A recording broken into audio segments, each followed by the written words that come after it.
Tanan kita nga nagpuyo nining kalibutan na karon, nangandoy ta og comfortable life.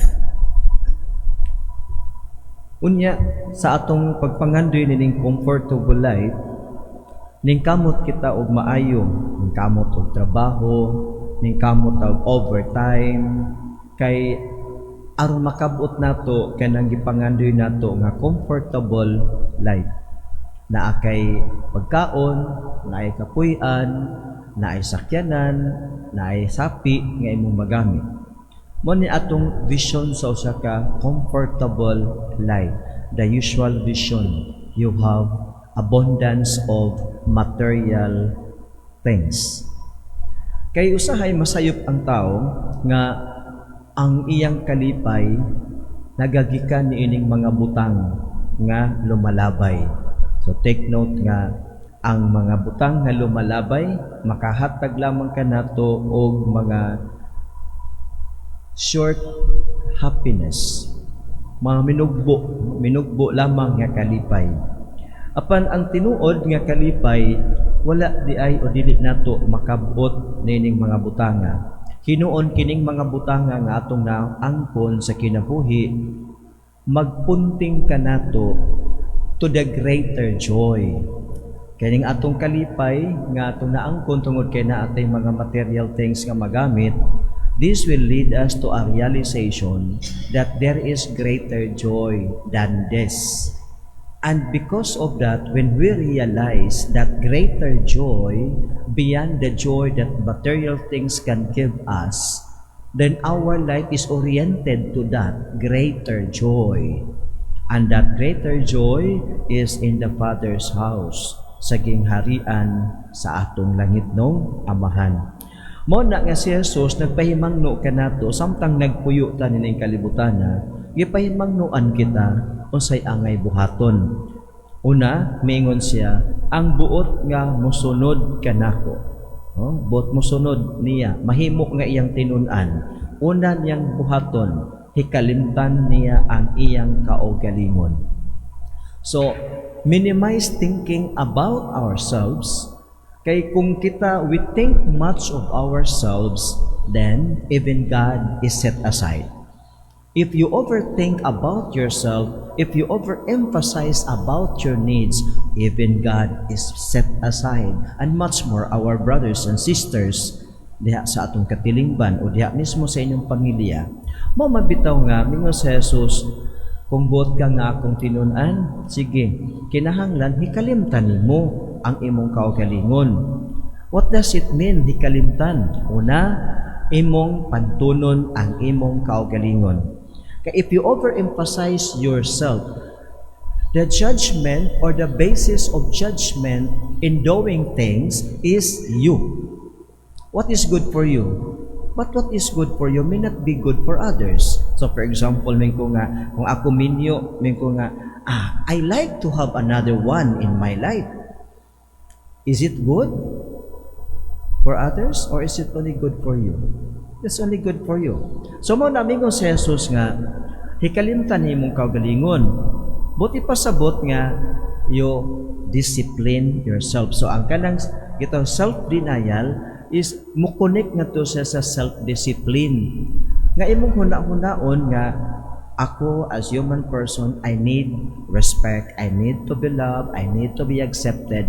Now these needs are the same needs for other people. Other people also need to be loved, to be respected, to be accepted, in as much as you need all this.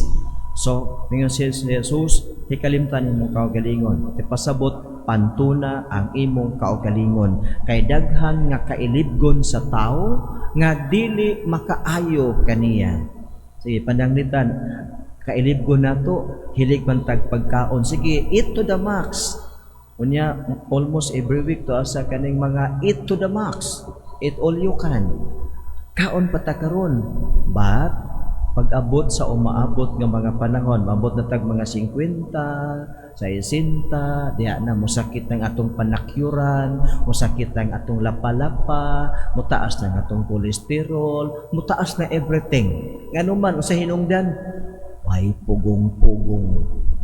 Mo na nga ingon si Jesus, "Uy, kumbot ka mo sunod nako, hikalimto imong kaugalingon." Sometimes we have to deny ourselves. Gusto ko mukaon karon ug kuan kining ani, pero gingan ko sa kong doktor good nga paghinay-hinay og kaon sa mga tamis. Gusto mo gyud ko mukaon ana. Panton sa kaugalingon. Forget about it. Pagpitol sa kaugalingon. Kinahanglan di ay ang tao nga mosunod sa Ginoo, pitulon ang iyang kailibgon, kay kinahanglan iyang sundon ang kabubuton sa Ginoo. Pagkahuman, ingon si Lord nga, ang buot mahimong akong tinun-an, kinahanglan nga pasano niya ang iyang cross.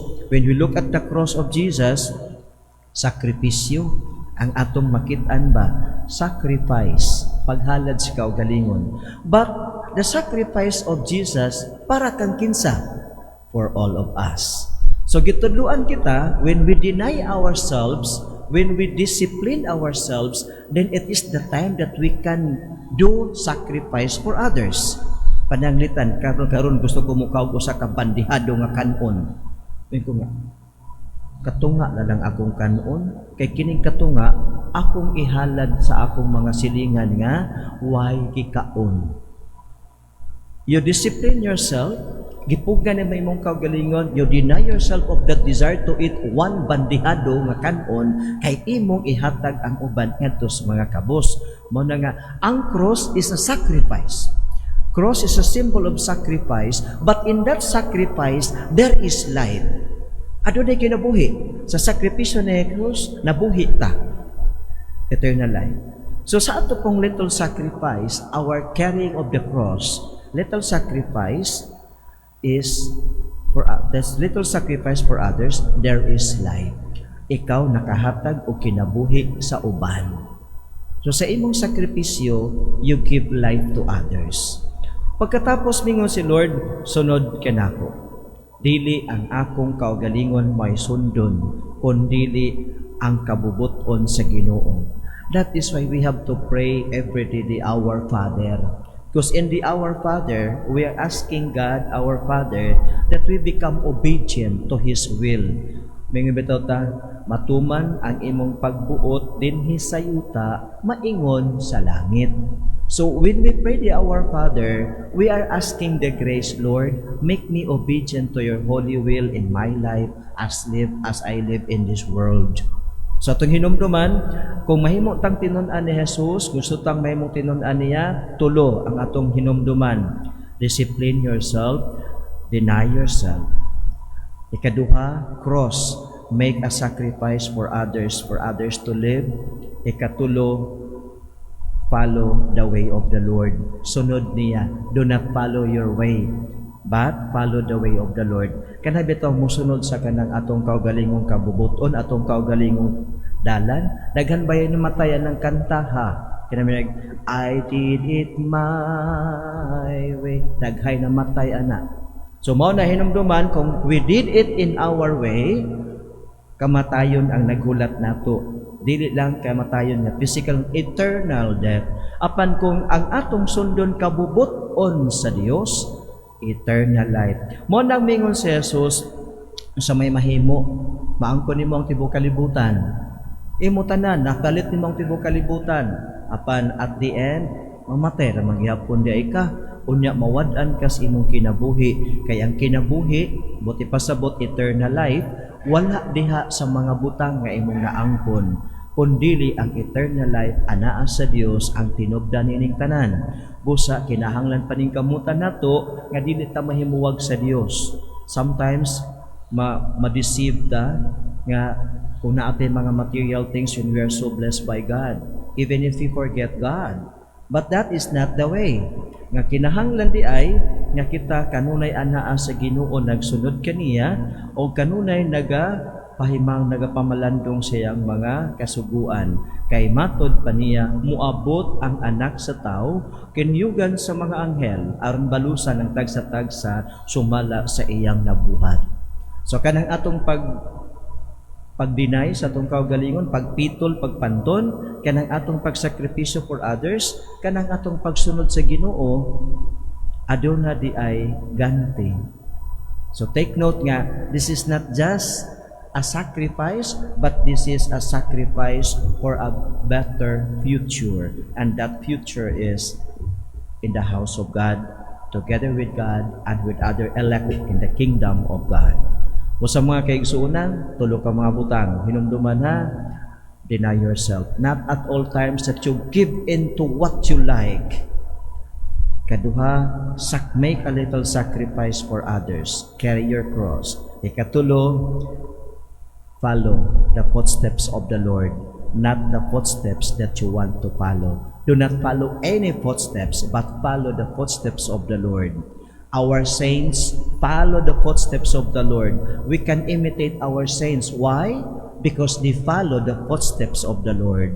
And when we imitate the saints sa ilang kinabuhi, we are sure that we will arrive in the Lord's kingdom. Why? Because our saints ahead of us, they follow the will of God.